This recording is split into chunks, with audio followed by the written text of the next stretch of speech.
Alrighty, everybody, welcome back to Culz Sports Chat.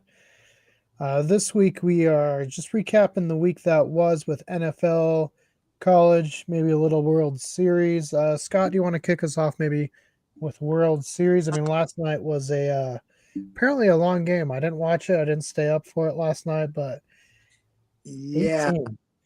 yeah, that was getting past my bedtime, and well, okay, but hey, it's I'm happy that it's a nice real contest, a good back and forth to who's going to win it. So we'll keep an eye on that. We might end up having a really exciting finish for this one. Yeah, if we can keep trading wins back and forth, it might end up in a good series.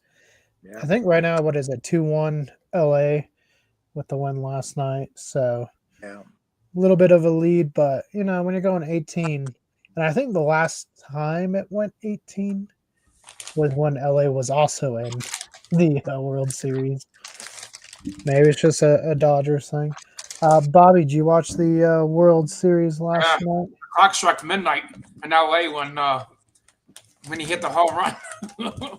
Oh, hold on, guys. We have the experiencer of all things football, hockey, books, Kansas Kite Monsters, and UNC football, and that is Nick. Nick, how are you doing?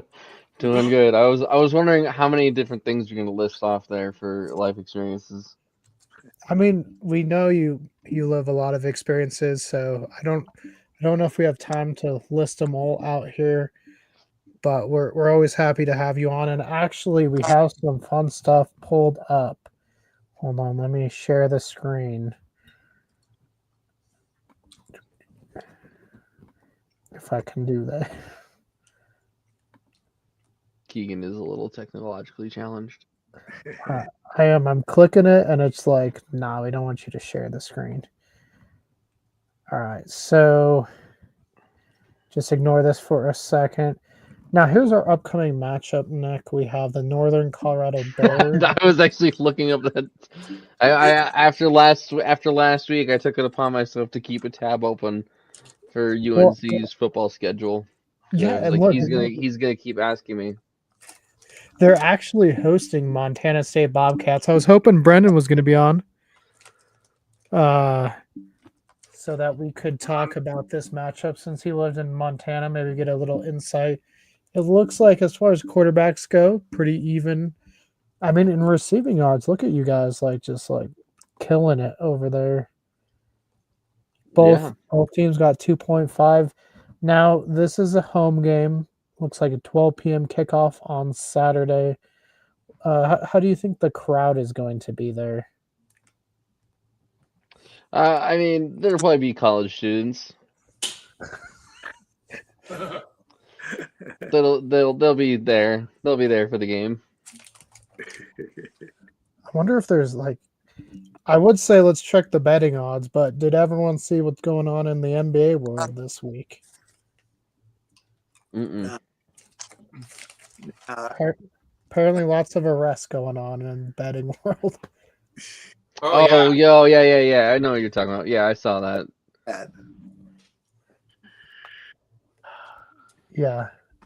So crazy times. Nick, did you get to partake in any of the World Series viewing last night? I did not know.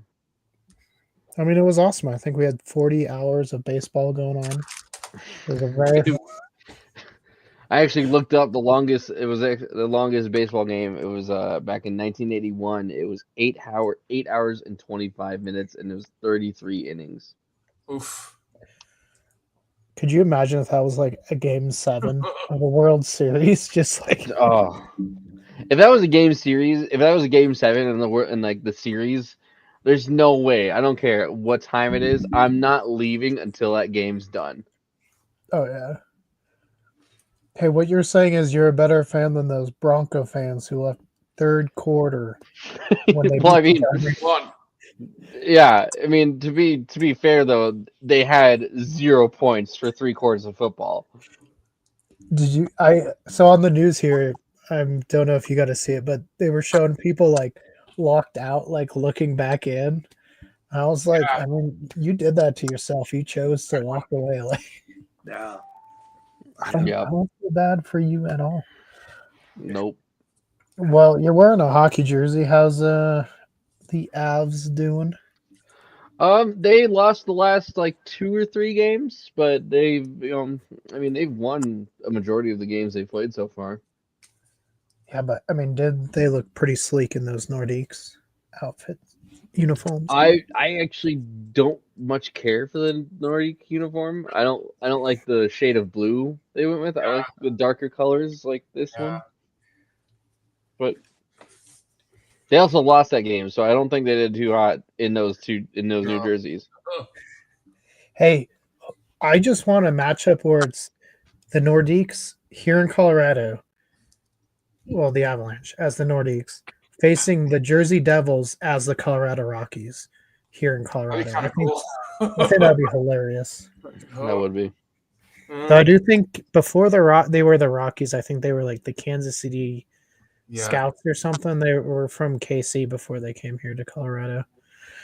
Just like the Dallas Stars were the Minnesota North Stars back in the day. Right. Right. I mean, and that makes a lot more sense, you know. Same I with don't the know why. Lakers. They were in the Minneapolis Lakers back in the day. Well, and the Dodgers were the Brooklyn Dodgers. Yeah, Utah Jazz, another one. They were New Orleans. Yep. So, Bobby, what are your thoughts on the hockey season so far? I think we're doing good. You know, we got a good team this year. I mean, I think we luckily, got hockey. a run in this year, you know, to go all the way. I mean, it's possible. All things are possible, Yeah. Bobby.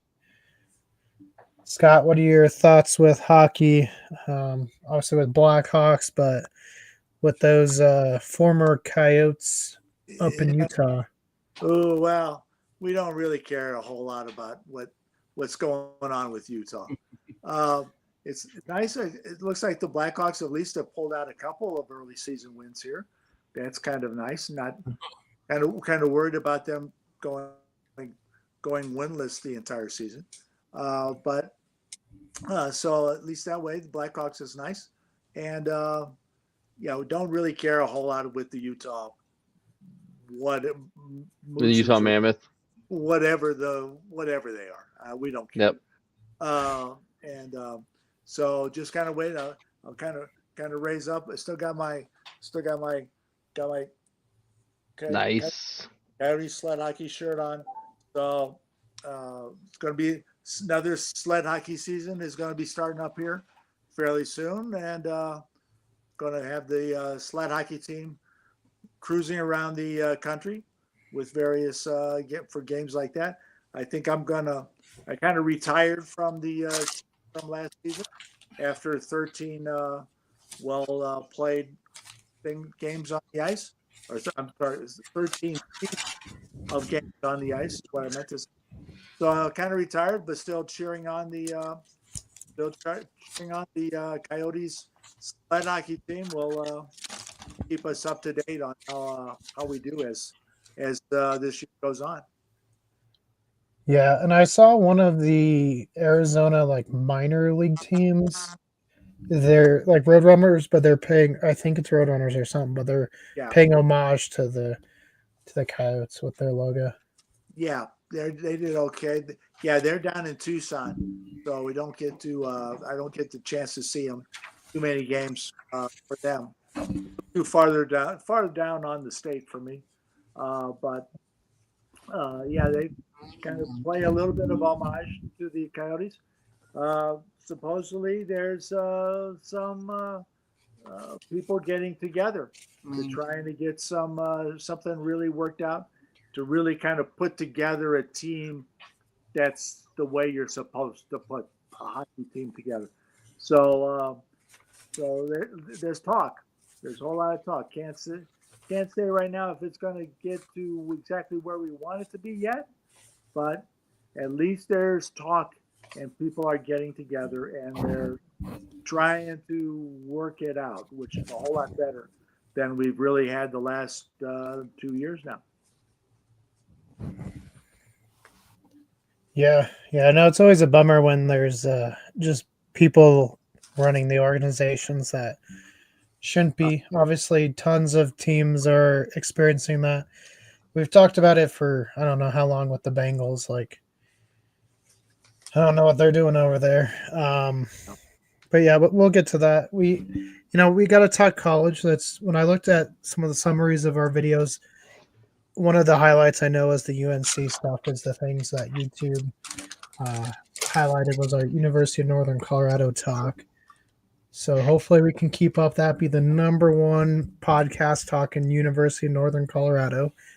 But Scott, I don't even know if I don't even know if they know we talk about them. Honestly, well, Nick, I just want you to know I have made a new poster in order to get us promoted into like broadcasting. I'll show you what it looks like. Let me pull it up. But Scott, what are your thoughts with IU obviously still dominating? Hey, we're still looking really, really good. I think that UCLA was kind of a little bit overhyped some with they had 3 wins after their big coaching changes, and everybody was like all excited. Oh my God, here we go, here we go. And well, we kind of I'll say shut them up really fast. And the so far the Indiana Hoosiers still rolling around, nice and easy. We'll see how it goes. Let's see. We got Maryland coming up at Maryland. That might be kind of a little bit of a challenge, but other than that, I think it's going to be fairly easy road until we get to the Big Ten championship, and then it's going to be another face-off with Ohio State. That will end up being a much better game than the Indiana-Ohio State game last year was. I'm not necessarily going to say it's going to be an upset, but it's going to be a pretty good game. I have the feeling. Bobby, did you keep up at all with the CU Buffs? Yeah, Just they were getting pissed at Dion. They think his days are pretty much numbered after that loss. I mean, so we've seen a lot of firings with ranked teams this year. Scott, Yep. have you been surprised with the turnover with college coaches? Yeah, really. Well, you don't really see that many, especially in the middle of the year. You'll see a bunch at the end of the year, but not so much in mid-season. And usually we've seen that once they make this big change, kind of like UCLA, you might have a couple really good games because everybody's really kind of hyped up on having the new brains and new kind of guidance on how they're playing, and then they ends up falling off. That's the season. So like I said, we'll see how well UCLA does here now the rest of the year. They've got their coaches lined up, but then you have Penn State, and then that, boy, I can't really say a whole lot of nice to say about where Penn State's going to go here at the end of the season. We'll have to see. It'll be something that we'll just have to see if they can actually work something out. I just think Dion needs to go, probably, I think Colorado needs to go in a different direction. I mean, Bobby, you got to remember CU was a 1-win team over like 3 years before he came over. There was definitely going to be a drop-off. They had quite a bit of people going into the draft, and I don't think he quite has his quarterback that he wants.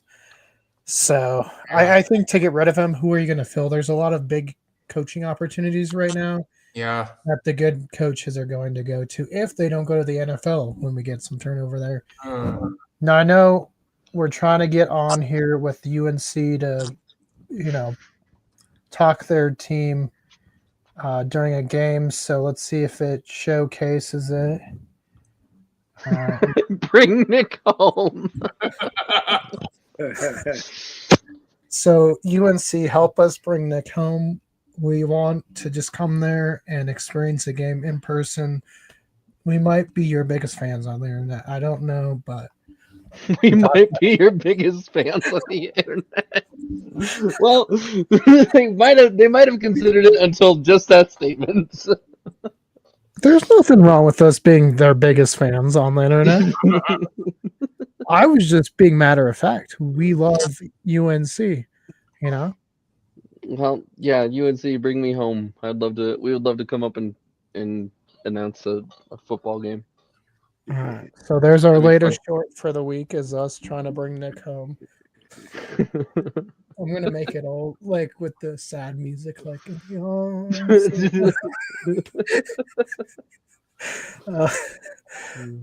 Anyway, so we did have a actual week of NFL football. Nick, you guys kicked us off with the Eagles, and Carson Wentz seems to have gotten hurt. He's now going to be on IR. Wasn't the Eagles? Who did you guys? Oh, Chargers. It was My Chargers, yeah. bad. It was the green. The green confused me. I saw green in the last picture. Carson Wentz is out. Sounds like JJ probably going to start, but it feels like they got to at least bring someone else in to back him up. What are your thoughts with the Vikings moving forward? I've resigned myself. I was talking to David about this, but I've resigned myself as a Vikings fan to this is going to be a rough season. It's not going to be a fun one to watch. I mean, the game on Thursday, Vikings only put up 10 points, and that was in one touchdown, an extra point, and a field goal. That was rough to be a fan for. I mean, I've heard there's rumors that Kirk Cousins wants to come back. I don't know how valid those rumors are. I would welcome him back. I thought he did well for the team, and he obviously hasn't been doing great for Atlanta. JJ, I hope he steps, like, if he is going to start, I hope he steps up, like it really delivers instead of just kind of letting the defeats get to him. But yeah. Yeah, I mean, it'll be interesting. We really only have a few games and the 2 years to judge JJ by, so he still really is kind of just a rookie. I know it's his second year, but he really doesn't have a lot of play time. And I don't know. I mean, I have a lot of faith with how the Vikings have developed a lot of quarterbacks, so I think he should be able to do well. I mean, they got Wentz to not look terrible, so I think that's a positive there. Because I mean, that's the whole thing with Wentz is he's just been looking bad ever since that big injury in that Super Bowl year. He just been off and on. So I don't know. Yeah. Chargers though, Scott, what are your thoughts there as far as like Herbert finally putting up some points? Yeah, I mean, he got the ball around to everybody but the guy that I have on 4 different teams. Nice big Quentin Johnston got a great big 0 to start my whole week. It really put a whole lot of fear in my eyes about how it's going to go. Thankfully, some of the other guys on my teams picked up the slack, and I did okay in a number of my leagues.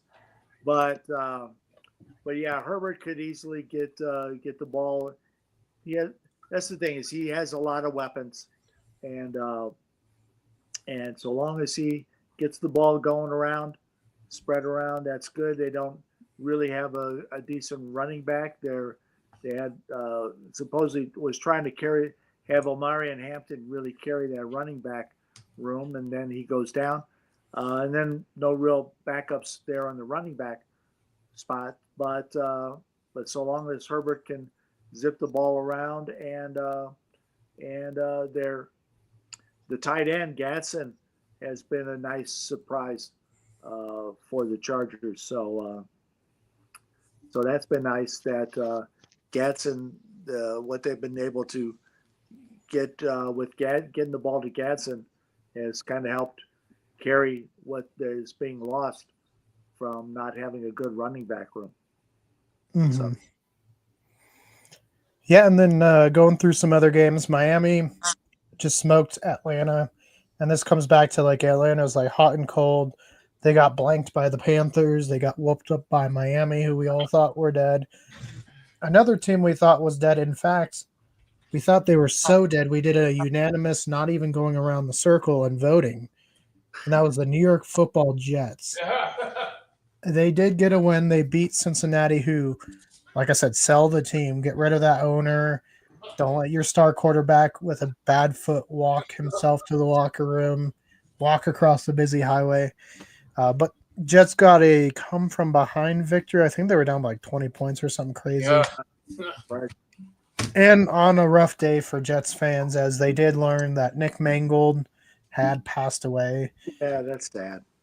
Yeah, at a young age of kidney disease. So I think a lot, I mean, obviously all of us remember watching him play. And just watching Rex Ryan just get choked up. I mean, Yeah. it was tough to watch, but good on the Jets to get that victory.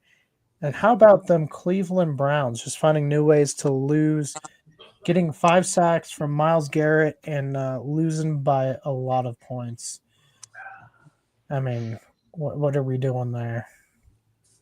Yeah. I mean, I think Stefanski needs to go. And hold on, we do have someone that wants to join. I think he's going to chip in for our awesome new, announcing crew, David. I just wanted to get your feedback. We are trying to run this today to help bring Nick home to the UNC football team. I actually wanted to make sure I've actually already donated $2,500 to the cause. Did you get that added in there?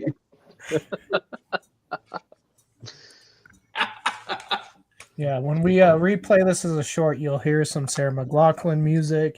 It'll be really just heartwarming once we In get back the there. arms of the angels. Yes, help bring Nick home. I mean, that's why I had to throw on the green hoodie. I'm supporting. I'm in it all the way, man. I as soon as it becomes a short, I'm gonna try to email it to every professor, like acting professor at UNC. I know. I'll make it guys, sound. guys, make it happen. Yeah. Hey, we'll make it happen. We'll be there. We might not be repping UNC. Actually, if they brought us in, I would rep UNC that day. I I'd be already go- I'd know be what's going- going to happen. Watch. It's going to be by the end of the season, like the last game of the season, Nick's going to get to go on the field before the game. He's going to walk out, be waving, and the crowd's going to be like, who the hell is that? So he's going to be like, I think it's a Make-A-Wish. It's that or some special needs kid. They just, he really likes football. Hey, Nick, if it helps. Or I'll get tackled because they'll just have one of their defensive players tackle me as I'm being walked out on the field. We'll just have my Uncle Mike, who played rugby up at UNC, tackle you as you're walking on the field. There we go. But don't be tackled by the mascot. Now that's really bad. Make sure you can get away from the mascot. Noted. They just circle Nick with mascots. Is there? I don't And know. he's just like, oh God, this is what Scott warned me about. Is there a mascot at UNC? I don't It's a know. bear. Yeah. I actually knew the guy who was the mascot when I was there. As a But student. Nick, no breaking kayfabe, okay? No, I won't. I'm not gonna dox him. I'm not gonna reveal him to the world. But I did know the guy. We all did. His name is Grayson. Well, David, See, besides the Falcons just getting blown out by the Dolphins because they're terrible, we didn't even vote on the Jets game because we had that little faith. no. I have to. We did. I We have did. to formally apologize to Nicholas Burgles over here. I literally, when he was like, "Well," I literally said, "Does it matter who they're against? They're going against the Jets. They're not going to win," and forced him to go the other way. So I would officially like to petition that we give Nick an extra point because I took his vote away from him. He might have had that. I was just shocked. Now, good on the Jets, like we said, winning on the day they found out Nick Mangold passed away. So honestly, they probably I bet that gave them at least that little extra pep to, like, if we're gonna get it done, it's got to be this game. yeah. Let's And do it for him. Against Cincinnati, who should just sell the team at this point because they're crap. I don't know what's going on with it. Like, I get the injuries and everything, and it's always a blow not having your quarterback. But I'm sorry, no respect. I mean, no disrespect to him, passing away and such. But you should never lose to the Jets. Not this season. Not this year's Jets. Yeah. Just maybe it was like an Angels in the outfield situation, and he passed away deliberately to go help them in this game. And a couple of those extra passes, he just kind of lifted it a little further, or pushed down some defenders. But at least with Miami, you're like, they got good players, and McDaniels can coach when he wants to. But just the Jets, I don't know. And then the Browns, like, I feel like we just got to start over there. Like, just it's been a crazy season though. Like, I definitely think that we do have some better teams, but it really does feel like any given Sunday at this point. There is nobody that's so dominant that it's a given that they're going to win. Even the Colts, who are probably the best team in the league right now, at least record-wise, I could believe they lose to anybody. Do you know what I mean? Like, it'd be crazy if, like, the Dolphins or somebody beat them, but I wouldn't be like, no way. Yeah. Well, and I think that shows in our picking last week where, if somebody got 9 wins, you probably won our picking because that's how bad we were. There's multiple of us below 500. So we're going to try to rectify that this week.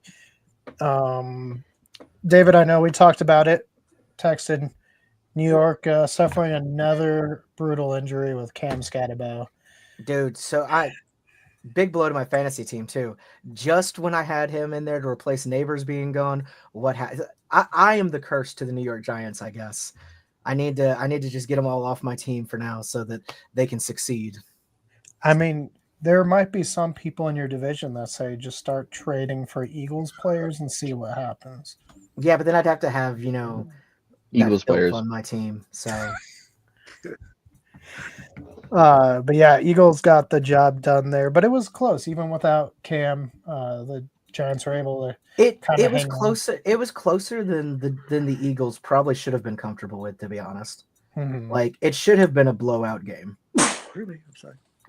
Yeah. And the fact that it wasn't, I still think it's pretty early. We're not even at the midpoint yet of the season. We're getting close, but I don't see the Eagles getting anywhere near a repeat. Yeah, no, it'll be interesting. I don't have a lot of faith in them. I was saying earlier because Scott said, his letter to Brenden helped out. Barkley was able to get some points finally, but they did it without finally Brown. Finally had a better game, but yeah, exactly. It's like they can't have more than 1 or 2 good players at a time. Yeah, and I don't know why that is. Speaking of get right games, though, Buffalo beat up on Carolina. I think we all expected that. Yeah, I mean, without Bryce Young, with Andy Dalton in there, it was a get-right game. Yeah, it was a get-right game. Baltimore got right. I know, David, I think you picked them too. But can we talk about how funny it is that Cooper Rush is now the 3rd-string quarterback for them? For Baltimore? Yeah. I mean, he did that badly that he got demoted from backup to – he's on the same level as Shador now. Or as Zach Wilson, who got demoted on a bye week from the bench, from 2nd to 3rd string. Am I the only one who picked? I think I'm the only one who picked the Ravens for that game, isn't it? Yeah. Yes. Yeah. In spirit of Edgar Allan Poe during this Halloween season. That's right. I told you they needed that win to keep any of their hopes alive for what they had going forward. The same as, like I said, the Texans. They needed that win to keep any hope of making the playoffs alive, and they both got it done. So, and the Bears defense just looked one of the worst performances. I mean, they were giving up 6 to 10 yards a play. So at that point, I was like, yeah, there's no way the Bears are going to keep up with this. So Hey, after the Cowboys game, I feel the same way. Defense did no favors for anybody against those Broncos. Ugh. well, so they benched Dak early, obviously not to get him hurt. Yeah, no, they didn't bench him. They took him out. Yeah, they took him out. gave up. Yeah, they took him out. Milton, like, first drive, second drive, throws a nice, beautiful, like, touchdown pass. I'm sure that's working wonders, but I don't think Milton's bad. I don't know if he'll ever be a starter anywhere, though. I don't really know a ton about him. I know he just kind of got picked up to be the backup. I think he's a better option than Trey Lance. And clearly better than Cooper Rush. So yeah, and Cooper Rush, I mean, he did a decent enough job for us though last year that some people were saying he could be a starter somewhere. But I think this season has kind of proved. I think Rush's time has kind of come and gone. I think if he was ever going to be a starter, it would have happened. And I don't think he's going to be the right go-to for anybody's team more than like half a game because somebody got hurt. Like he might be able to finish out a game, but I don't think starting a full game he's going to be able to get it done unless he's got an amazing team around him. Yeah. No, I think his starting days are over. Houston, like David said, got the win. Tampa Bay beat up on New Orleans. Denver won. Indy kind of beat up on Tennessee. Green Bay was playing it tight with Pittsburgh and then just pulled away at the end. And Jordan Love was like having a game. I also feel like the Steelers almost looked like they just like got tired or something. I don't know what happened. Like you said, they were kind of defense. Yeah. Like they were in it back and forth for about half the game. And then it's like the wind just went out of their sails. And they're like, oh, you can have it. Well, and how frustrated, like if you were in Rodgers' shoes, who I think Rodgers is having a decent year in Pittsburgh. He's having a very good year. With almost any other team, they'd be doing great. Yeah. But you're in the 20-yard, within 20 yards of the end zone on like a 4th and 3 and to kick a field goal. Like that shows you have no faith in your quarterback. Yeah, and you're just like, that's especially if you're behind like that, and even if you did turn it over, it's still way down there. Like, okay, they're saying they don't trust that Rodgers can get 3 yards. Is what that tells me when you do that kind of thing. Yeah, and that was interesting. And then of course last night, Kansas City was tied going in to half, right? It was 7-7 Dude, at half. That game was awful for the first half. Yeah, and then the Chiefs just looked unstoppable. Like it was crazy what they were doing. Well, to be fair, it was the Commanders. I mean, the Cowboys beat them by double points the week before. Yeah, I mean the Commanders, a little bit overhyped coming back down to earth after last year, overachieving a bit. I don't think they're bad, but yeah. I think they're going to be a solid team moving forward. The place that I think is overhyped is Jaden Daniels. I think he's a solid quarterback. He's a good kid and everything, but I don't think he's the next coming, super elite in the level of Tom Brady, Josh Allen type conversations. I don't think he's there. I think he's a good quarterback, maybe even a great one, but I don't think he's like, Tom Brady, Patrick Mahomes type, put it all on him in the last 2 minutes, he gets it done. I just don't see it from him. Maybe it'll develop, but I think they're putting too much faith in him at this point. Well, and unfortunately, I think he's at this point kind of falling in the RG3 path of just being injured a lot year 2. Yeah. He luckily hasn't hit like the big one that takes him out for the season yet, but he's had a lot of these like, 2 weeks here, a week here. I don't know if we can blame the O-line for that or if it's just him, like his instincts are too all over the place or what. He needs some development and some help from somewhere though. He's not quite to his peak yet, I don't think. Yeah, and development can take some time. And I know in today's NFL, people want like quick development, like right away. Yeah, it can't happen. Football's not that kind of game. Yeah, I mean, if you look at Josh Allen year 2, very similar to Caleb this year. I'm not saying Caleb's going to be Josh Allen, but they just weren't quite there. He can only hope. Hey, he has the skill set to get there, and he has a good coach now. No, like honestly, if I had to pick on pure talent, I think Caleb Williams is just as good as Jaden Daniels, maybe a little better. Mm-hmm.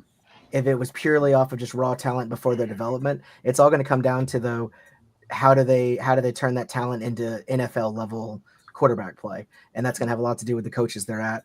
And Caleb's already got off on the wrong foot with having his head coach fired last year, but the new one hopefully knows what to do with him. Oh, and he's looked 100% better this year. Oh yeah, you can tell Eberflus was nothing but a negative for them. Oh yeah, definitely. I was looking at divisions. Pittsburgh, as far as the AFC North, still in the lead by a game. David went away. Can you hear me? I can hear you. Okay, hold on. My camera's doing. Just keep going. I'm working on it. Yeah. So Pittsburgh still has a game lead over Cincinnati. Big loss there. Like, had they been able to win, they would have been just half a game behind Pittsburgh. Baltimore's now 2 games behind, as is Cleveland. AFC East competitive there with New England and Buffalo, both above 5 wins. AFC South, Indy has separated from the pack, 3 games above second place Jacksonville, who's not having a bad year, but just not Indy. AFC West, Bobby, you guys are on top currently, 6-2, but with the Chargers and Chiefs 1 game behind. So we'll see how that turns out. The NFC East, David, you guys are 2.5 games. I believe now we are 3-4-1. Yeah, so 3 games. I'm trying to figure because that tie messes everything up. NFC North, Green Bay is in the lead, obviously 5-1-1 with Detroit right behind them, 5-2, and then Chicago 4-3, Minnesota 3-4, Tampa 2-game lead over Carolina, and then in the West we got 3 teams with 5 wins: Seattle, LA Rams, and San Francisco. I gotta jump off and back on. I'll be right back. Okay, we'll go up to fantasy real quick. Nick, how did you feel about this previous week? I mean, when it comes to the fantasy stuff, I keep losing. Well, you can win. We'll be okay with it if you win. I would love to win, and thank you for being okay with me wanting to win. Thank you. That's such a nice. We'd be okay if you won, Nick. Thank you. No, I mean, you've taken over a team in the middle of the season, so it's a harder thing to do. Yep. David, and the last time I played fantasy when I was like 10 years old. So it's been a long time. Well, see, next year you'll hit the ground running. We'll get some draft books. You can look at who to draft. You'll be good because you have some good talent. You also have some people that were hurt. So, I mean, you came into it. You literally had 5 quarterbacks on your team. 6, I think. Yeah, you were not set up for instant success. No. Now, if you wanted to start just a quarterback-only team, maybe. Bobby, did you get the win last week? You did. Yeah. You beat Trinity, 101-94. Yep. How are you feeling? I mean, I think I'm doing pretty well now. yeah, I mean, I think that's 2 straight wins, or at least 2 in the last 3. Yeah, so yeah. pretty good there. Scott, you got the win too. You beat Auto Draft Sucks. So how are you feeling? You know, Barkley finally got a game. Yeah, I'm really glad that the little C note that I slipped onto Brenden to give over to Saquon actually worked out. The Saquon carried my team, and then I get to go with against Nolan again this week. So I'll thump him again twice. That'll be good. I mean, it was looking like you might beat him by like 300 points for a while. Maybe not 300, but he was projected like 40 points up to the very last second. Like he changed that thing at game time. Right. Yeah. And kind of had me worried at first because, as I said, Quentin Johnson gave me 0 on Thursday night. And I'm like, oh, man, I got to go the entire year weekend coming from behind.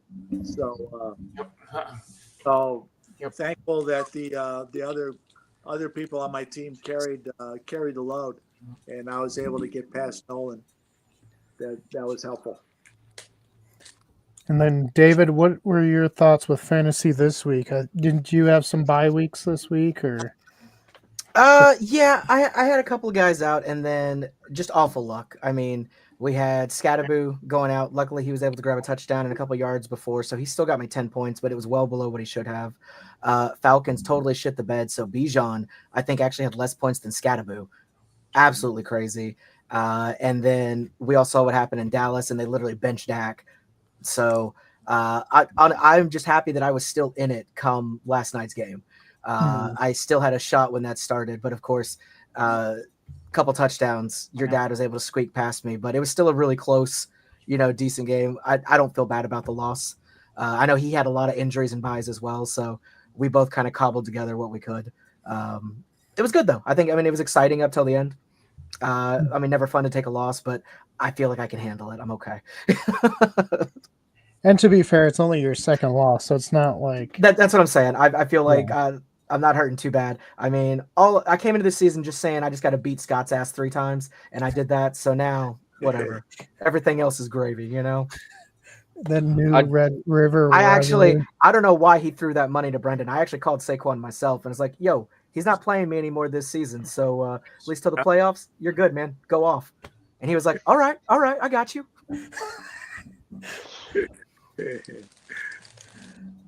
Yeah, no, it's another interesting fantasy year. I think this has been definitely the most competitive. As far as like some of the teams that I think are on the outside that can still, I mean, I don't think anyone's out of it yet. Nobody is statistically out yet. Yeah, so Nick, Nolan, Trinity, and my mom, I believe, as far as the 4 teams that won't make the playoffs if they started today. I'm very actually impressed with Shane. Mm-hmm. He has come back brilliantly this season from last year. Yeah. His team has really paid off for him. He's done some smart moves. If we had that award, he would be my comeback player of the year because he definitely pulled it off big time. We should do that. We should do an end of the year fantasy award thing. I'll buy little awards and we'll hand this week, let's see. I got Matt. I had to drop Nick Folk. His 1 game career with the Rams is over. But he's also on a bye week. I was actually thinking of maybe, do I keep him? Do I not? So I was like, no, we'll drop him.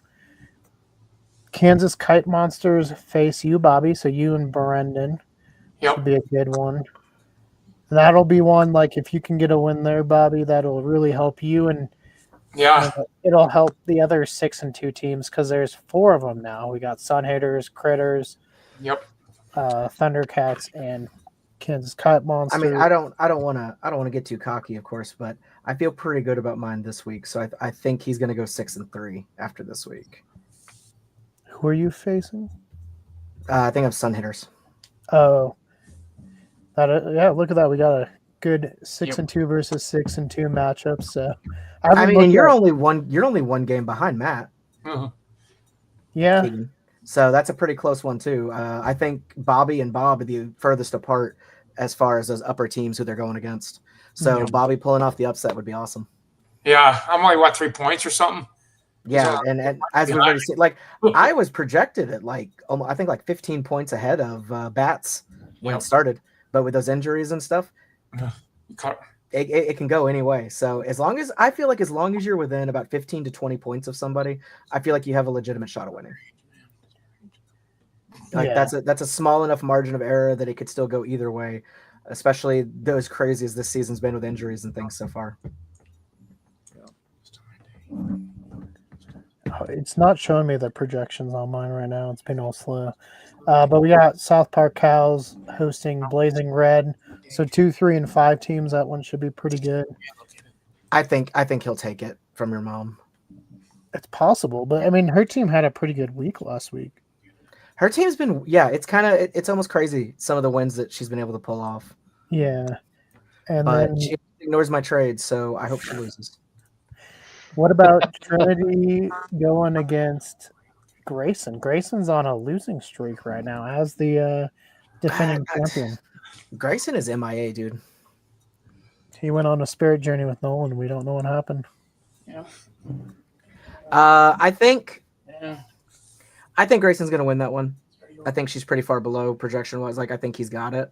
But I don't know. I always see weird trades between her and Brenden. I don't know what's going on with them. I think there's some collusion. The commissioner needs to look into this before next season. I mean, to be fair, she is getting the better of the trades. But as soon as she gets it or he gets it, the players just don't do anything. So Yeah, so I don't know. I think we need to look into that. just make a rule. No colluding trades. Scott plays the auto drop Nolan again. One day for me. Yeah. Should I mean that could drop Nolan another loss. I mean, not looking good. And then Holy the moly. Bergie boys facing the Bats. So Nick, it's your chance to shine. Yep, totally gonna shine. You gotta be positive, Nick. You can do it. I'm totally gonna shine, guys. It's totally gonna happen. Watch it happen live this Nick, who's your quarterback? You week. Tua. Do you have? Don't you have CJ Stroud? What? I do. He might be the better choice this week. I forgot who they're playing, but you might want to put like projection wise. I don't know if it'll say, but I don't know. Tua's just been so inconsistent. I know he's gone one. He's like really gone off 1 or 2 games though. I mean, last week he went Wow. off. This And then week, but the week before that, he got replaced by Ewers. Like See, and it's all over the map. I just changed it, and it's giving me the option to optimize with adding 2.95 points. Yeah. back in. I think it's gonna be. I know a couple times I go against that just because I have really I have a feeling about certain ones because I don't think the computer necessarily takes into account who they're playing sometimes. David, Yeah. looking at the defensive matchups, I don't know if Stroud is the one you want to go with. Who are they going against? Denver, And who are the Dolphins playing? Baltimore. See, that's tough. That just comes down to who you get a better feeling about because And it's I in think- Miami. And the only other quarterback. know. Never mind. Hang on. The other quarterbacks I have are Jay Browning for the Bengals, which no, you not don't gonna want to do. do that. And then Young for Carolina. Yeah. The Carolina one's the one that's probably the most chaotic because that very much depends on what day it is and which quarterback shows up. Because I feel like Young can be great or he can be awful. Nick, just offer Bryce Young for Kyler Murray. You might get the trade just because Nolan hates Kyler Murray. And then you can just start No, Kyler fuck Murray. it. Offer Browning. I don't know if he'll do that, but He would probably take Bryce Young if you don't want him. But Young, I think Young still has potential to go off. I Maybe think not this so year, too. but he might. I think in the long run, I think he would be a better choice to keep than Murray. If I had to pick. Oh God. yeah, because But I do also think Tua and CJ Stroud are probably better than both of them. At least right now, unless Tua washes out. I think Stroud is probably the best option of all of those. I think so. Now, if the Dolphins can turn things around, maybe. Yeah, the only thing I don't like about Tua is how he went off of like blaming the team and basically threw everybody under the bus. Yeah. And then had to come out and apologize. That's rough for leadership, and that's not going to do any good for building those relationships with your receivers and stuff. So I feel like that's the only kind of big time burr in the saddle there. CJ Stroud may not be as consistent, but when he plays well, he plays well. Yep. You just don't know when it's going to be a good game or not. But I do know his team is at least 100% behind him. Like they very much believe in CJ Stroud here in Houston. Yeah. Oh, well, let's get to our picks. And like I said, we're going to have a good week this week. None of us are below 500 because last week was a rough one. So, Yeah. Bobby, we'll have you kick it off. Yep. Thursday night, Miami Dolphins hosting the Baltimore Ravens. Baltimore's going to knock Miami off. All right. Scott? Yeah, I think I'm going to go with Baltimore again. Yeah, Lamar is supposed to be back, so he can pretty much handle Miami all by himself, which is kind of what was what I'm saying for this pick. So Lamar will defeat the Dolphins. Nick. I'm gonna be hopeful that Baltimore gets it done as well. David. Yeah, I got to go the same like I did last year. I mean, this is not last year, last week. It's literally the day before Halloween. How can you not pick the Edgar Allan Poe team? I think they're going to get it done, especially as Scott mentioned, Lamar's coming back.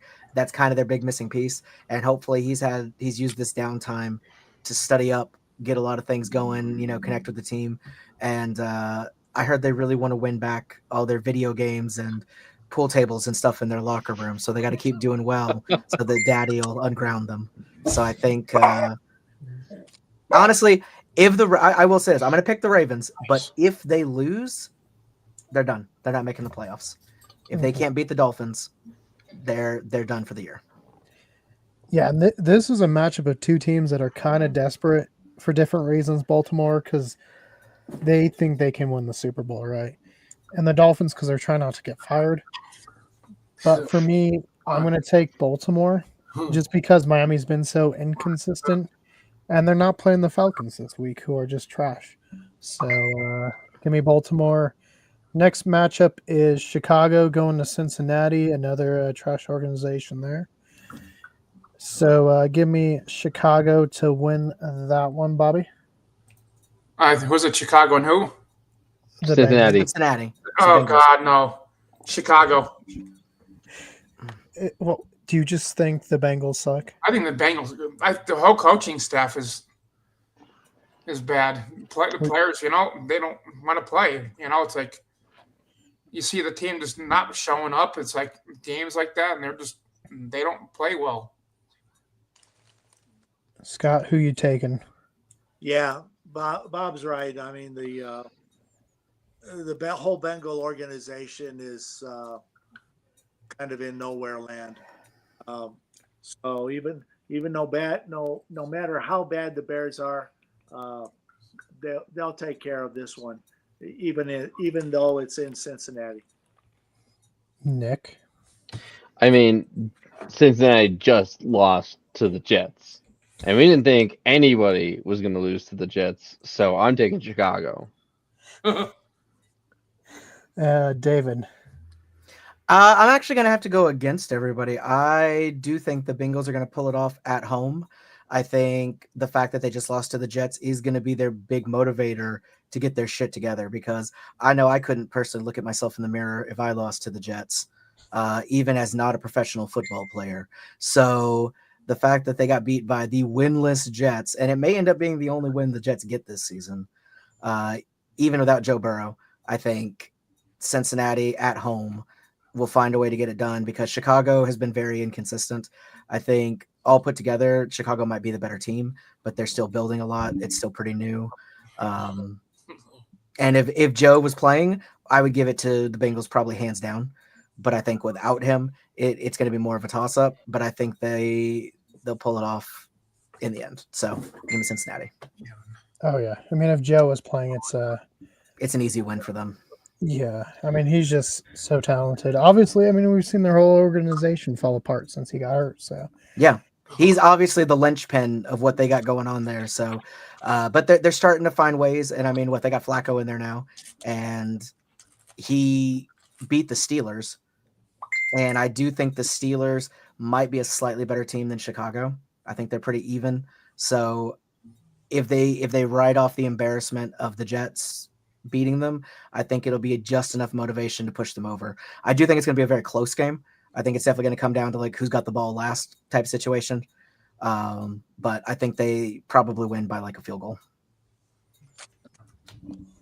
And for our next matchup, Nick, you didn't pick Keegan. No, I picked first. I said the Bears. Oh, okay. Nick, Minnesota traveling to Detroit. Maybe JJ. It sounds like JJ is starting, but we're not 100% sure. What are your thoughts? I want Minnesota to win because they're my team, but I don't think they're going to.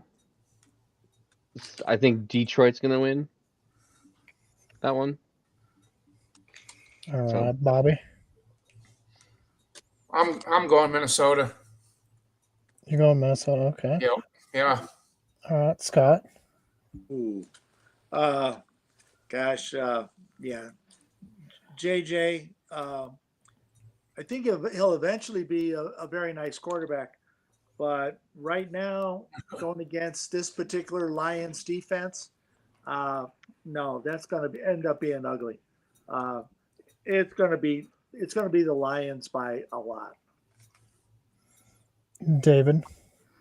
I disagree with Scott. I don't think it's going to be by a lot. I think it's going to be an ugly game, but in terms of both sides, I think the Vikings are actually going to keep it closer than anyone kind of expects. I do think JJ is going to be a great quarterback. I think he's definitely the future for Minnesota, but I think he's going to be a little too rusty to pull this one off. I think it'll get to him a little bit, but if this was at home, I would probably go Minnesota. I think they'd pull it off at home, the upset, but playing out there in Denver, I think that'll give them just enough to, Detroit. yeah. Oh, sorry, Detroit. Sorry. Yeah, I think that Detroit will have just a little slight edge there, and they're riding high. They've been doing really well. I think they're going to get past them, but I don't see it being by more than a touchdown. So I think it'll be a good game. And I think even though they're not going to win it, we might see some moral victories from Minnesota, some stuff to kind of keep them going, show some bright spots. And if JJ is able to kind of rally the troops and get them to start gelling a little bit better, they might even get into that wild card spot. Yeah, for me, I'm going to take Detroit, but I think it'll be a good game. No matter who's that quarterback from Minnesota, they seem to have really nice games against better competition or equal competition. Yeah, they play up to their competition. Yeah, it's the competition when they play like Atlanta, who's a terrible team. For some reason, they play down or they just underestimate them. So I think it'll be a good game, but I'll give it to Detroit by 4. It'll be a close one, but not quite a touchdown. What a weird score. It was 4. I get it though. It'll be like Detroit has a touchdown where the Vikings just get a field goal. Yeah. So that's my pick there. And then this next one, kind of keeping it in the north, we got Green Bay hosting Carolina, Bobby. Good. Did you Green say Bay. good? Green Bay. Green Bay. Okay. All right, Scott. Yeah, it's going to be Green Bay. Still don't really know what to think about Carolina. So I'll go with what I can fully understand, and that's going to be Love and the Packers. Nick. As a Vikings fan, I'm gonna pick Carolina. My 2 favorite teams are the Vikings and whoever's playing Green Bay. It's okay if the Panthers win. Kitty Cat Club has returned.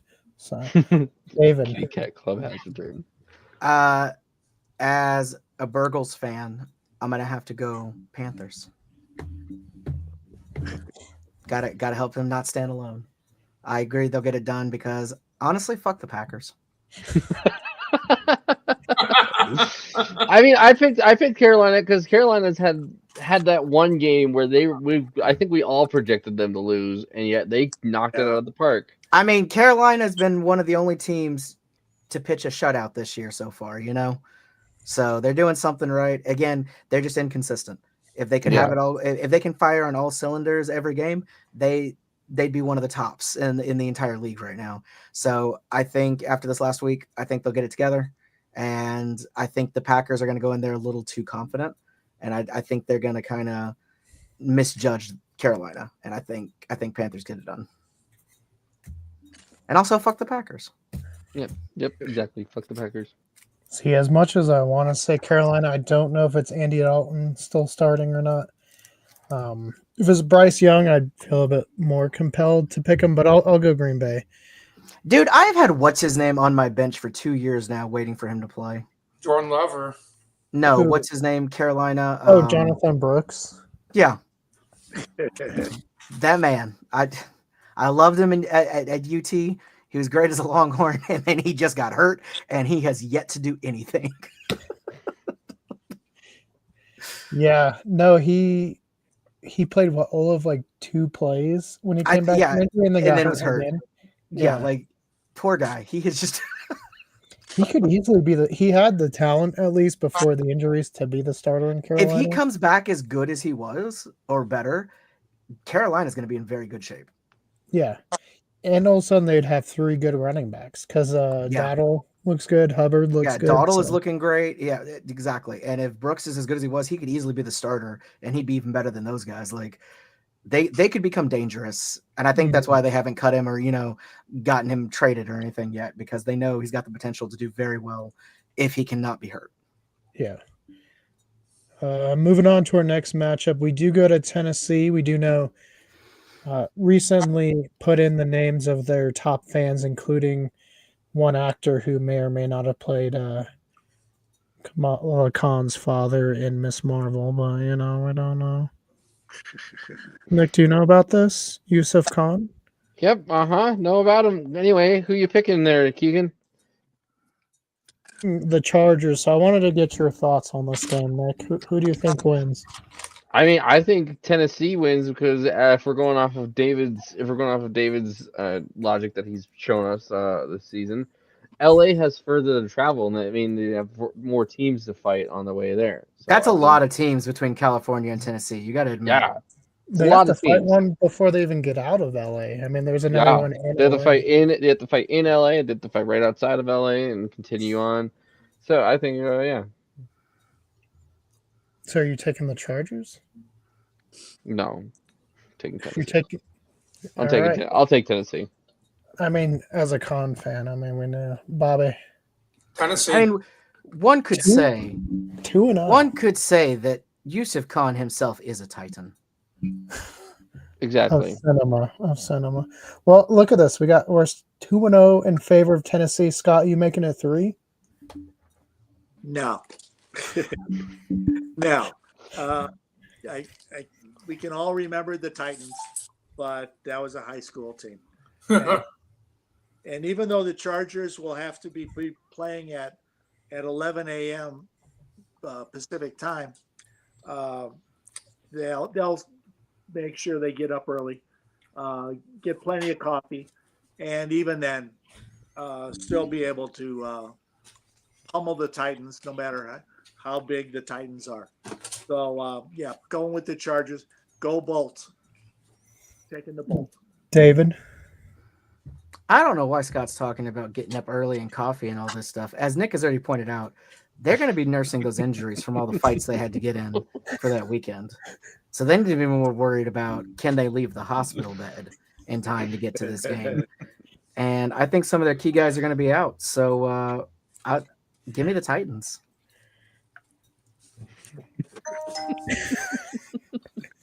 If they were to lose, and I'm just gonna make that a short right there.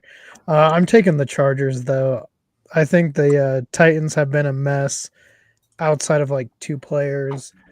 They're already releasing players and shopping others, so I think they traded one today to LA, but the Rams, not the Chargers cornerbacks. So feels kind of like the beginning of the end for some of the current Titans players. So just give me the Chargers.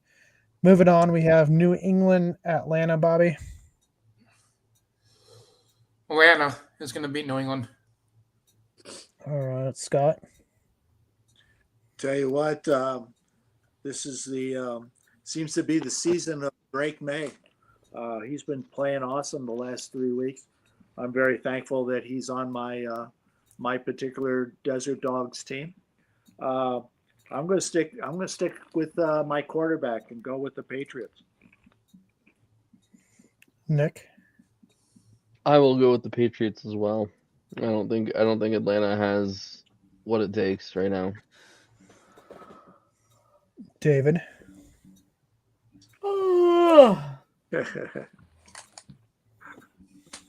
I believe Scott is correct in Drake May is definitely, they found their new long-term quarterback in New England. He's been doing a great job, and he seems like a really nice guy.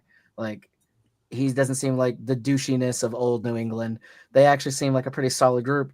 decent guys. No Tom, no Belichick, and they're starting to finally get maybe even a new dynasty going over there. However, I do think that Atlanta is going to manage to beat them in this one. I think they're going to be really fired up from the manhandling that got given to them this weekend, because even if they didn't win, they had no excuse losing as badly as they did. That game was an embarrassment to them. And they have literally what might be the best running back in the entire league. You don't lose that way. So I think they're going to keep it very close. And I don't think New England has gelled quite enough yet to really go toe-to-toe in major shootouts. So I think Atlanta will get it done, but it's going to be a very close game. All right, so here's my prediction. Bijan will have 66 fantasy points. He's just going to run all over the field, and Drake May is going to still get it done. Last second touchdown to win it for New England. But you know what? As long as he gets 66 points, I'll be okay with it. But if it's 65 or below, I'm going to be fucking pissed. All right. Could you imagine? I mean, we've seen some pretty good running last week. Cook. I think the most Bijan's gotten from me so far, he did get into like the mid to upper 30s. Okay. At least once this season. So, like he's very consistent. I think this last week was the worst he's ever done. And he still, I think, got to like 10 something, like 12, like still what most running backs would be like, oh, wow, he did well. Looks like Bobby's getting ready over there. Don't talk too loud. Oh, he heard. Yeah, no, he's doing good. I think we have had one running back. I think it's Doug Martin, the late Doug Martin. Got 60 points out one I'm year. kind of if Atlanta keeps going the path they're going, maybe one more year, I'm kind of interested to see if we get another kind of Saquon Barkley situation where they trade Bijan away to somebody else and everybody thinks it's crazy, and then he just fucking goes off on another team, Imagine if they traded him to the Dallas Cowboys. I can only get so hard. All right, well, on that note, to be fair, hold on. To be fair, Williams has actually been doing a really damn good job this year for us. Like, surprisingly, I didn't expect it. I was still going in thinking we had zero running game this year. He's done a very good job. I can't, knock him on that. But Bijan and the Cowboys, oh man. Yeah. I mean, yeah, Williams have a great year so far. Sanders, as far as a compliment, hasn't been doing bad. They both look better than anyone last year looked. So they've definitely stepped it up. I didn't expect it because they didn't sign any big names or, really make any big trades, but they did get solid guys. I got to hand it to them there. And of course, a lot of that probably goes to the O-line as well, helping them open up those holes and stuff. But defense is so bad, it overshadows everything right now. Yeah. Well, and our next matchup looks to be the first episode of NFL Survivor. We have the New York Giants inside MetLife, so a very dangerous stadium, hosting the equally, if not more injured, San Francisco 49ers. So, I mean, the second team might be hurt leaving this game. Bobby, who you got? So after Scottaboo got hurt, I got to go San Francisco.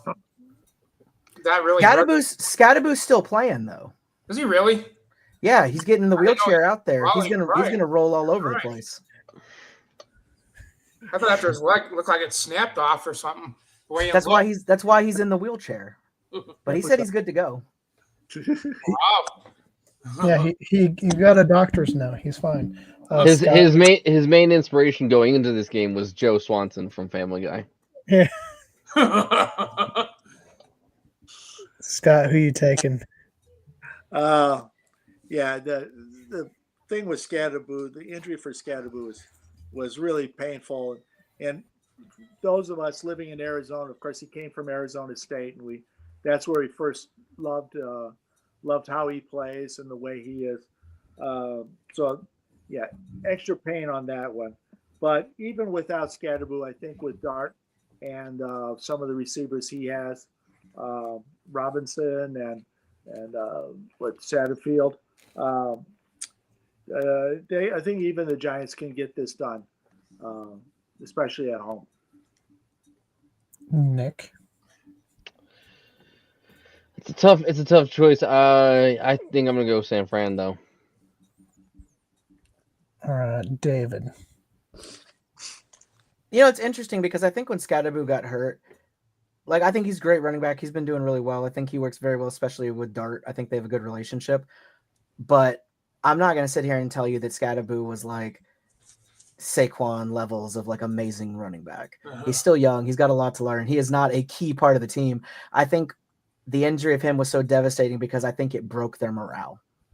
I think he's a huge part of that pump up, of that keep the energy going.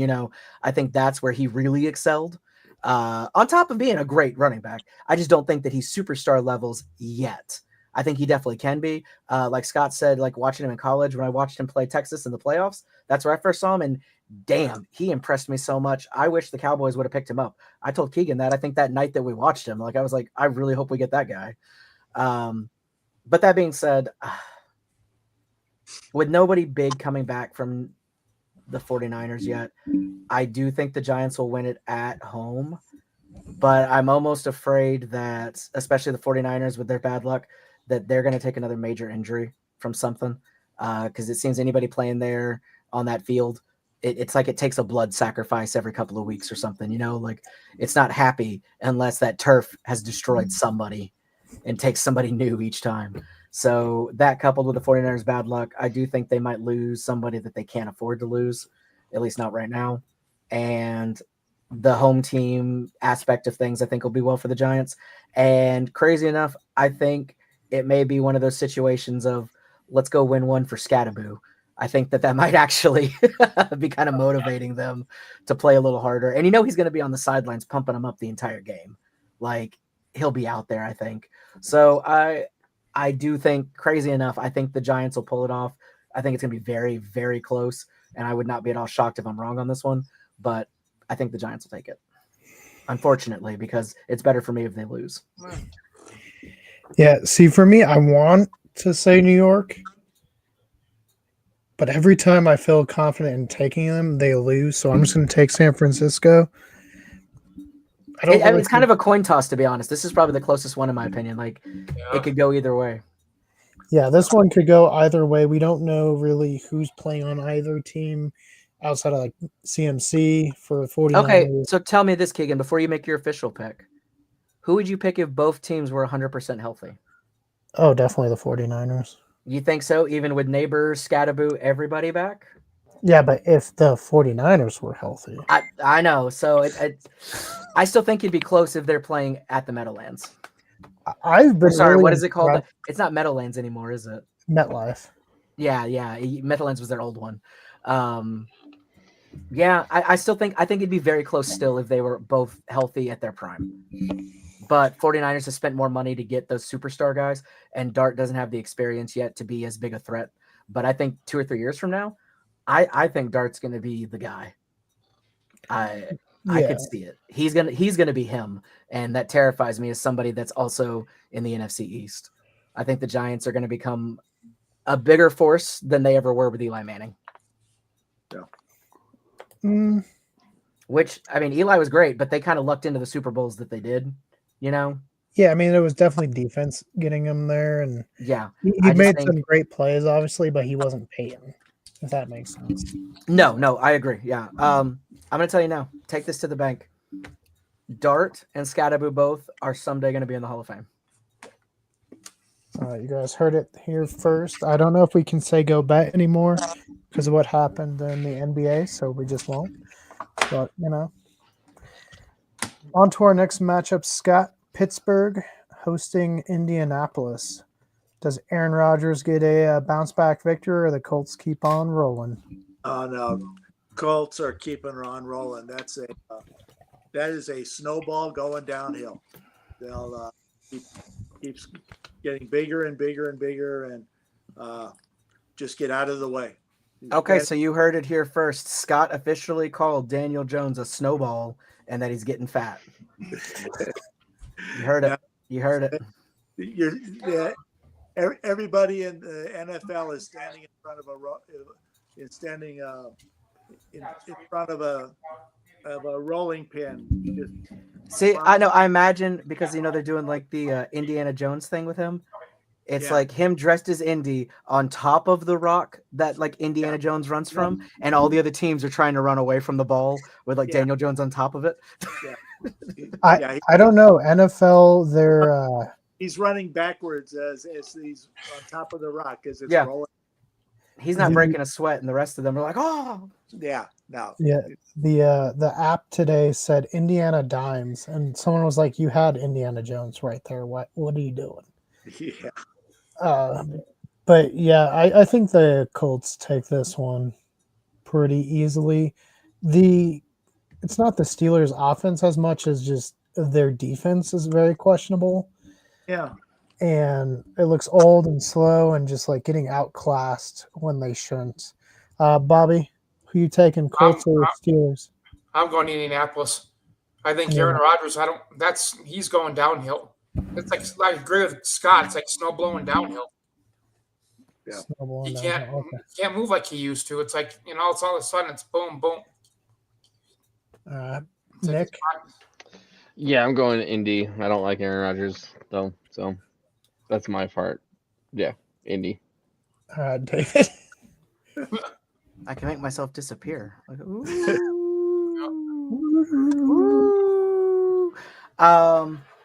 I disagree with Bobby. I don't think Rodgers is going downhill. I don't think he's any issue of the team. He may not be as quick and as great as he might have been in his prime, but I think he's still a very solid quarterback option and probably in the upper third of the league right now. Like he's fine. I got no issues with Rodgers because his experience by far makes up for any of the slowdowns or anything he's had going on. And I think he proved that in that shootout with Joe Flacco. Like that was two very seasoned quarterbacks trading blows. I think they did a great job. Rodgers is fine. I have no issues there. I just think Indiana's got something special going on this year.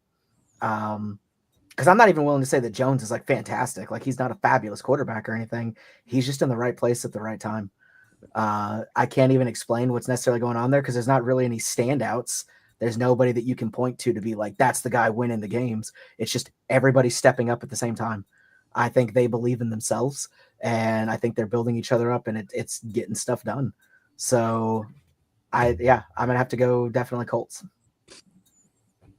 Well, I would say though, if you had to pick a standout, Jonathan Taylor, quietly having a really good year. Like if you had to, but see, again, it's a quiet thing. There's nobody that we can be like, Jesus, that guy. The closest we've got is Daniel Jones, and that's just because he's the quarterback, and he's playing great. Don't get me wrong, he's doing fabulous, but he's not. I'm putting the team on my back kind of quarterback winning. He's more I'm being a great quarterback, and my great team is helping me get it done on both sides of the ball because their defense ain't too shabby either.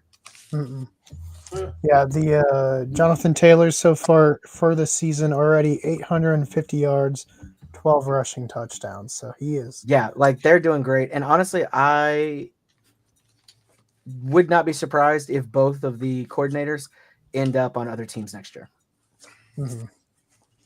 Yeah. They're definitely going to get offers for better coaching positions because I think we can also point to at least 2 or 3 teams that are going to need new head coaches next year. One in the division. I don't know if you go there. Usually, I wouldn't, but yeah, especially Tennessee with what they're looking like. Bobby, Houston hosting Denver. Who do you got? Us. I think we're gonna beat them, but I think it's gonna be. I think Houston's a good team, but I think we're gonna beat them, but not much. It's probably gonna be 27-20. Okay, good game. Scott, what are your thoughts with the Houston Denver?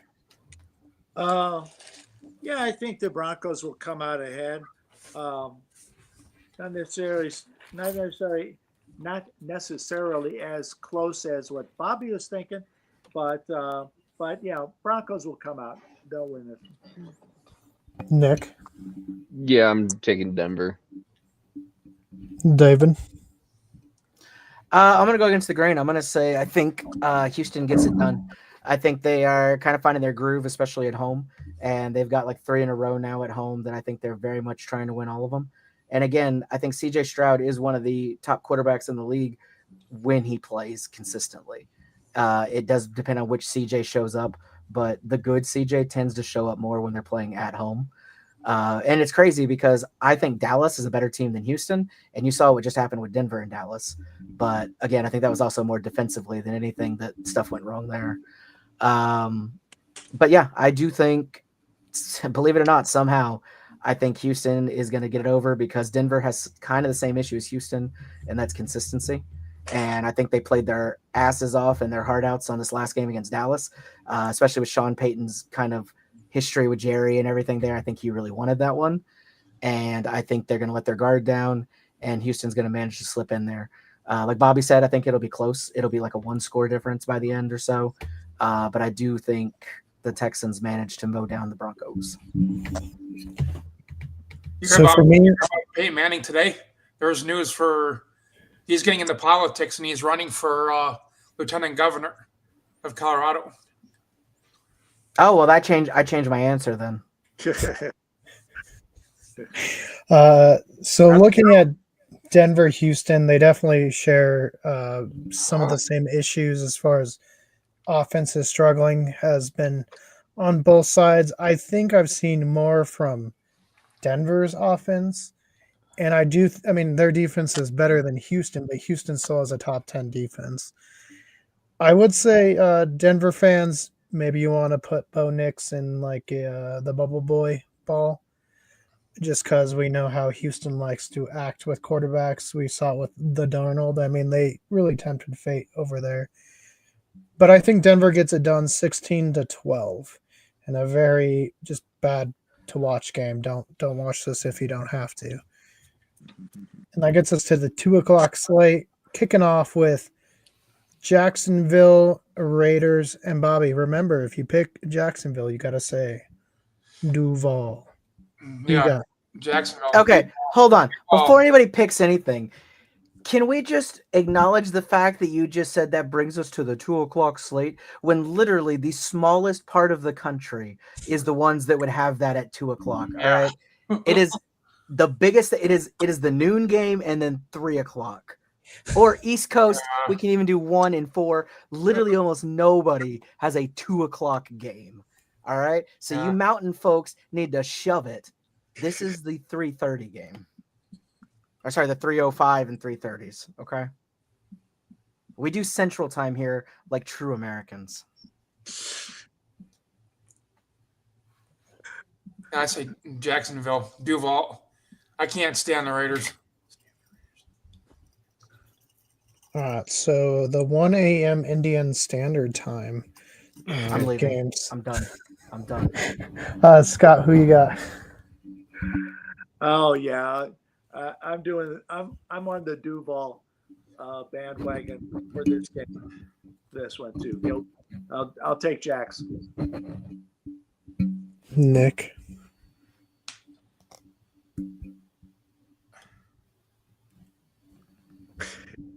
Ooh, he's thinking about it. He has to think about it.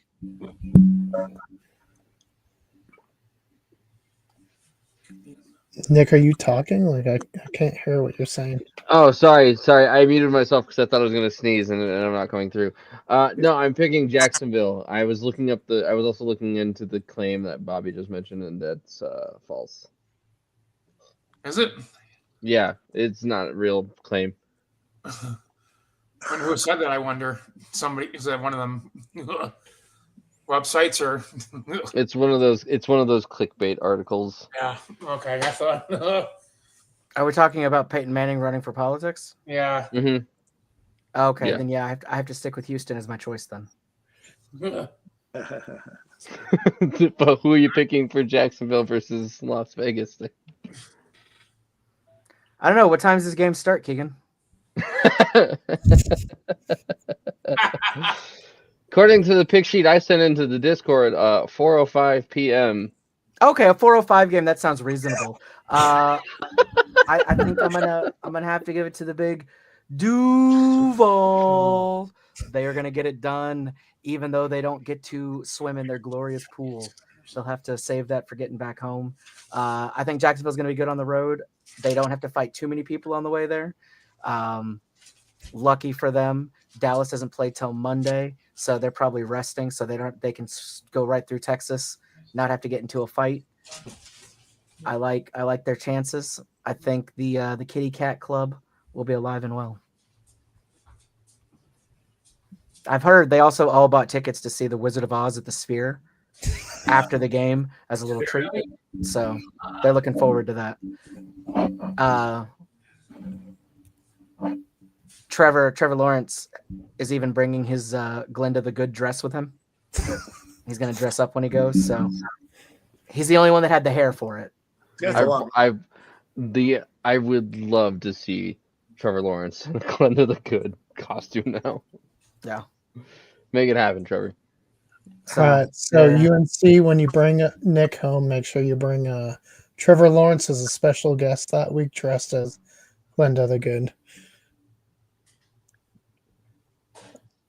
No, I'm going to take a Duval as well to beat Vegas. I don't know. Vegas just seems a little behind the times, a little less talented. And I think Jacksonville can get it done. We go to the next matchup. It's the Rams facing off against the now Tyler Shug-led Saints.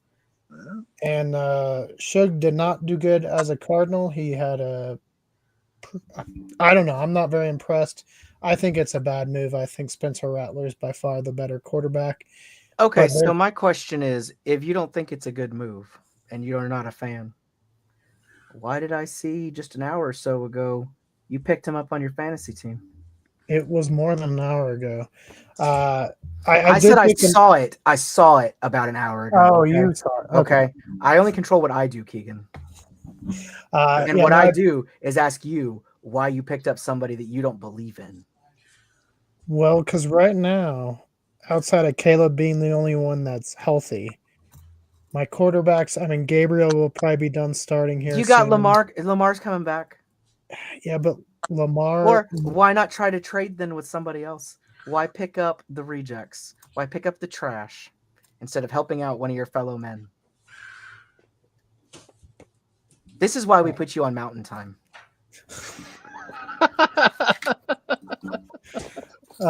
Yeah, no. I did pick him up just because we'll see how long it lasts. I know last year they benched Rattler for like 2 games and realized, no, actually he wasn't that bad. He obviously isn't on defense, and that's where they've had issues as well. It's just a strange move. I know they picked Shug in the second, but yeah, I think that was way too high for Mr. Shug. So give me the Rams by 20. Bobby? Yep. Jesus. Sure. Rams or Saints? New Orleans Saints. Wow. Okay, Scott. Okay. I'm going to go by the Rams, and Rams by 20 is probably a pretty good bet. Yeah, we'll go with the Rams. Nick. I'll go with the Rams as well. All right, David. Yeah, no, I'm definitely going to pick the Rams. I think Stafford could get it done by himself if he had to. So I think the Rams are going to – because, I mean, they haven't been bad, but they've kind of needed a couple get-right games to kind of get to what their status should be, because they are one of the more elite teams, and they just haven't really lived up to that. They're kind of mid-tier still this year so far. I think they're going to start pulling away, and this is a perfect kind of game to really smash in their opponent, build up some confidence, especially at home. So I think, unfortunately, the Saints are going to take a pretty bad one. Yeah. Well, that brings us to the game that I think everyone's going to be watching, or at least it's going to be offered the most. That's Buffalo at home hosting the Kansas City Chiefs. Bobby, who you got? Buffalo. Josh Allen's going to run all over Kansas City. All right, Scott. Yeah, I agree. I think it's going to be the Bills very easily. Go Bills. Nick. I'm going to pick the Bills, but that's because I don't like KC, so I want to see the Bills hand KC another loss. David. Yeah, no, I agree, because fuck Kansas City. All right. So here's a sweep. Go Buffalo. Go Pokes. Go That Jets. means they'll probably lose now. Yeah. Yeah. If last week was something to go off of when we were all concise on a pick, they lost. So No, I think Buffalo. It may be too early to tell, but genuinely, I think they got their shit together during the bye week. I think they sat down and really had a hard look and like, hey, we need to tighten things up because they played fantastic this last week. Granted, not against a great team, but I think they're going to be good. yeah, but I think Carolina isn't like a terrible team. They're kind of No, just like I think Carolina's mid tier. They're Yeah. another one that if they all show up, they do fantastic. Yeah, And they've they had beat good the shit games. out of people. Yeah. Yeah, I mean, I think what Buffalo's learned is if you don't have to throw it 50, 60 times, you can win it because Cook ran for over 200 yards. I think in the last 4 weeks, he's had 2 of his top 3 most yardage in a game. So if they keep that formula going, they can beat the Chiefs. Easily. And I also think they had a bit of a overconfidence issue maybe starting the season. I think they very much believe this is their year. And why not? They've got the talent, they've got the coaching, like they could make it happen. And I think that comeback on that first game of the season against the Ravens, who were looking amazing at the time, I think that really helped, bolster them up. And then I think they started to kind of, like that game against New England. I think the only reason they lost that is because they went in there thinking, oh, this is an easy dub. And I think New England shocked them by giving them their best game, So I think Buffalo had to do a little self-searching, and I think they got a little humbled, and I think it's just enough to bring them to that right area of still being confident, but not underestimating anybody they're going up against. So I think they're going to definitely be ready for the Chiefs, because I think if anybody hates the Chiefs as much as us, it's Josh Allen. I think if he could legally murder Patrick Mahomes, he might. So I would like to see a total just smackdown on the Chiefs, and maybe Kelsey gets injured so badly he can never have children. That was dark. That was mean. I'm sorry. I don't wish that on anybody. I'm going to take that back. Let's just hope the Bills win. Even for Halloween. Yeah, no, I think the Chiefs too kind of lucked out because to give away 2 interceptions as early as they did and still win by 3 touchdowns doesn't happen a lot. And I think that's more on the Commanders than them. If they would have been playing almost any other team of that caliber, they would have lost. Yeah, the Commanders just didn't. They definitely. I think even if Daniels was playing, they might have won that game. It definitely would have been closer. As if it was Dallas, I think Dallas could have pulled it off. Oh I yeah, think it was Seattle. Thanksgiving is going to be Denver. very interesting. Yeah, I mean, there's definitely a huge list of teams I think could have done it. I do think Kansas City's looked a lot better now that they've gotten their starting receivers back. But Sunday night, Washington, Seattle. I'm not sure. I think Daniels is playing. I think he was only out the one game, but I'm going Seattle and the Darnold. Bobby? Seattle. Scott? Yeah, Seattle is the better all-around team, especially in this contest. So I'll go Seattle, even though they have to go from far west to far east to it's gonna be a lot of fighting. I agree. Yeah, so Seattle. Literally almost every team. Yeah, I'm going Seattle too, though. All right, David. I'm going to say Seattle, but only if Bobby plays Sam Darnold on his team this week. Oh, Bobby, you better play Sam Darnold. I can do that. Darnold called me crying that Bobby hasn't utilized him. And I said, Sammy, Samo, my man. I know I don't have you anymore. I traded you to Bob, but he's going to take care of you. Yep. And he's like, are you sure? And I was like, yes. He's like, all right, I'm going to ball out this week for Bob. I'm going over 50 points for Bob this week. He better play me. And I said, all right, I'll do what I can. So, Bob, you play him. Okay. Wait, who's your other quarterback, Bob? Bo Nix. Against the Texans, that might not be a bad pick to play. It might actually be good to play Darnold. Darnold. Yeah. Yeah. Because Texans are dirty, but they got a defense. Yeah.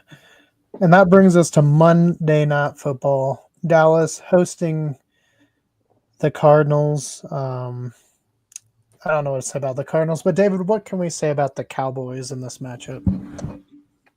They're definitely going to win. This will be one of their bounce back games. They seem to go back and forth on the defense, either showing up or not. And I think this is a perfect get right game for the defense to look at least a little decent. I'm actually more so than this game. This next week or two, I'm more looking at, is Jerry going to make any moves before the trade deadline? Because that's what we need. Somebody, we need one or two players that can come in and, be a shot in the arm for this defense, or the rest of the season is just going to eat them up. It's great to have, like one of the number one offenses. That's awesome. Dak is playing probably the best he's played ever.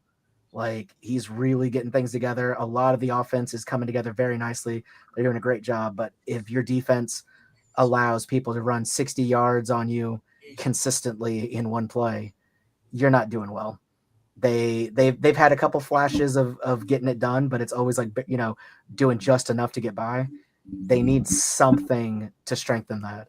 I hate to say it, but it's making that Micah Parsons trade look real bad, because that's the kind of guy that we would need. That I think if we would have kept Micah, we would have probably won 2 or so of the games that we've lost.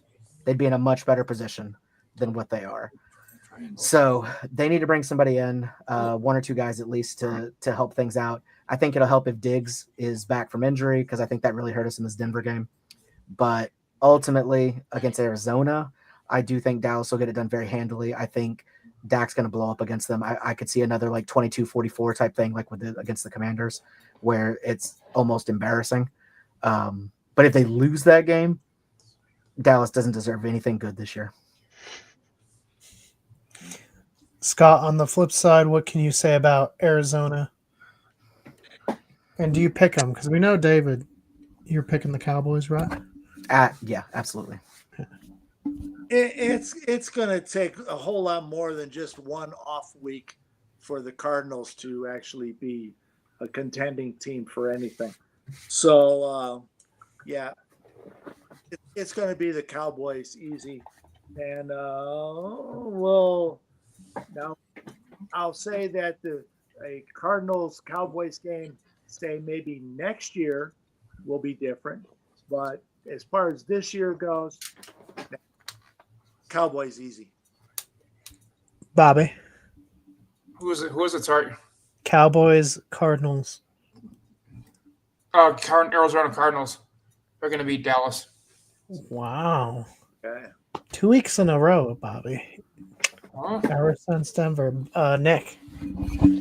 I'm going with Cowboys on this one.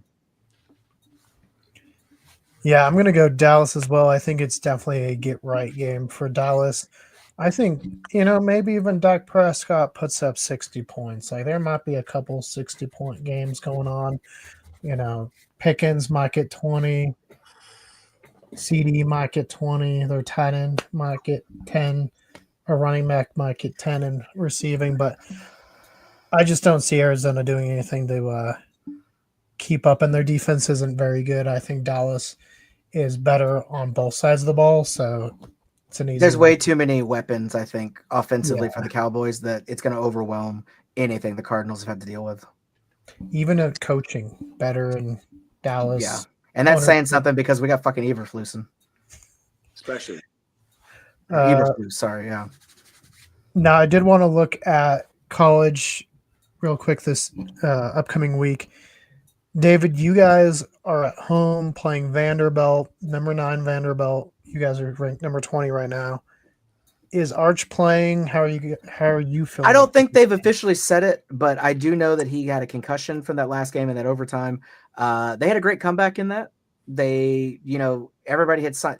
Literally, Mississippi was at I think like a 98% chance of winning going into the fourth or something. But then they came back, put into overtime. Archka did get hurt after a nice run, and then backup managed to throw a touchdown. They won, but he is, last I heard, in concussion protocol, so likely he'll be able to play. So I think he'll be out there. Vandy's good though. I mean, I know they're not a traditional school, and they're having another really good year like they did last year, but I actually went to the game against Vandy last year in Tennessee and watched Longhorns win there. I think it's going to be very close. I'm going to give it to the Longhorns only because they're at home. I think that might give them that edge to get like a field goal more and get a little bit of an upset and move up to like maybe 15. Scott, how are you feeling with the Maryland matchup? I think it'll actually be a fairly difficult game for the, especially playing in Maryland. But Indiana hasn't really had problems with playing on the road. Definitely did it at Iowa, and especially doing it at Oregon. So yeah, if they can go into Oregon and win, yeah. Ohio is really the only challenge they got. Yeah. This, as I said earlier, this is the Hoosiers are on the road to the Big Ten championship game, and so this is just another bump in the road for the Hoosiers, and then we move on. Yeah, and looking at some other ranked matchups, we got OU traveling to Tennessee. Number 18 OU taking on number 14 Tennessee, which I think Tennessee should be takes that. I think Tennessee takes it too, but I think it'll be a pretty decent matchup. They're pretty evenly matched, yeah, but OU Mhm. sucks ass, so fuck OU. Also, number 24 Utah, who I think just recently snuck in because of their blowout, versus number 17 Cincinnati. I don't really know too much about either of these teams. What are the Cardinals playing this week? Cardinals play, let's see, VT, Virginia Tech. So I think Cardinals beat it. I think they should beat it. It feels like a team in the past we would have stumbled on. When we had Lamar, I know we lost one game, and it was to an unranked team we shouldn't have, and that just killed the entire season. And being that we are so close to the playoff ranking, like where you need to start getting to like be considered, I'm a little nervous, but we'll see how they're number 16. As far as the other ranked teams, Notre Dame going to BC, Texas Tech versus Kansas State. David, Kansas State, do they have any chance of winning that one? The other team could not show up. Okay. Trying to see Georgia Tech. You know, it's funny because I feel like there are big upsets, of course, in college football, but I believe that there's a much bigger gap in the good teams and the bad teams than there is in the NFL. Because in the NFL, even the worst team, like the Jets, could technically be the best team on that Sunday. Like it really is any given Sunday, even if the odds are low. Whereas college football, there's some teams that there's just no shot that they're going to beat that other team. Like it's basically a high school team versus like an NFL team almost in some of these games. So I think that just it's such a huge gap in talent on so many of these that it's very difficult to ever, come out ahead when you're that far down, which is unfortunate, but it does make it that more exciting when it does happen. Yeah, it definitely makes it much more exciting when you have some of those lower ranked teams or unranked, schools that aren't known for football. Also, they're in the the Cardinals winning was awesome when they won. When they beat Miami, yeah. Yeah, that was an exciting game. I was excited. Miami plays FMU.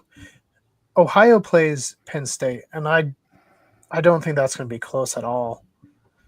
No. Ohio State will. They'll run right over them. It'll be done by the first quarter. Then it'll be thrown in the subs. Second streamers will be playing the entire second half, and then it'll be over. Yeah, and then like we said at the beginning, to kick off our show, Northern Colorado is hosting Montana State. It sounds like it's going to be a good one, Nick. So hopefully, our plea to get in there and start announcing some games will work. And it's also Halloween season or Halloween week. Friday's going to be Halloween, so I hope everyone who watches, who celebrates it, has a great time. David, for Um, anyone in the spooky, Hold on. Before we get into that, as this is sports chat, we do need to talk about one more thing. okay, Did anybody else stay up and watch the World Series last night? I did. It was literally tied with the longest ever game on record for the World Series. It went into 18 innings. Absolutely ridiculous. And it was a walk-off home run in the 18th, the bottom of the 18th that finally did it. Yep. Right now, game 4, now the Blue Jays are ahead 6-1 on the Dodgers. It is top of the 9th. Unless the Dodgers have a miracle, this is going to go 2-2 and be tied all up. This has been a crazy series so far. He sucks. yeah, definitely. Did you say it sucks, Bobby? No, Scott Wedgwood.